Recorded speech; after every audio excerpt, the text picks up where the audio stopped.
કે પીપી સવર્ણ ભરજો અને ફી ભરજો એમ કોઈ કીધું? એ વાત આપણે લોકો સામે ના મૂકી શક્યા।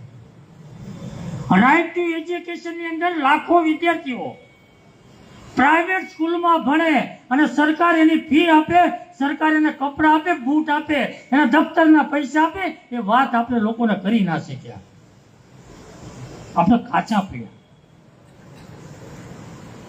આરોગ્ય મદદ આપીશું તો આપણે ક્યાં પૈસા લઈએ છીએ?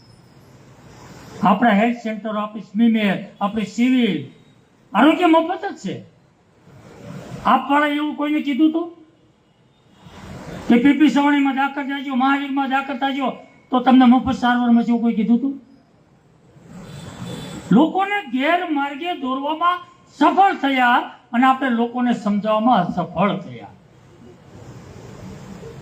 ને એટલા માટે આપણે લોકોની સાથે સાચી વાત પહોંચે એના પ્રયાસો અને પ્રયત્ન કરવા પડે। જે કઈ વાત લોકોમાં મૂકે એની સામે આપણે આપણી વાત મૂકવી પડે।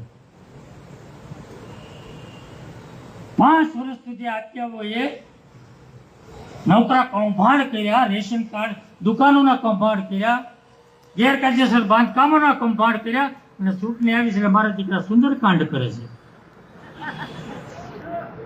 આ લોકોને આપણે કહેવું પડે। અત્યાર સુધી ભ્રષ્ટાચારના કાંડ કરે ને હવે સુંદરકાંડ કરે, આપણે કહેવું પડે। રામ મંદિરનો વિરોધ કર્યો, 370 ની કલમનો વિરોધ કર્યો, અત્યારે રામનવમીની શુભેચ્છાઓ પાઠવે છે, કથાઓમાં જાય છે, સાધુ સંતોને પગમાં પડે છે। આવા કાચિંડાઓને ઓળખવા માટેનો પ્રયાસ લોકોએ કરવો જોઈએ। એ વાત આપણે લોકો સાથે કરવી, લોકોને સાચી વાત સમજાય એવી વાત કરવી પડે આપણે।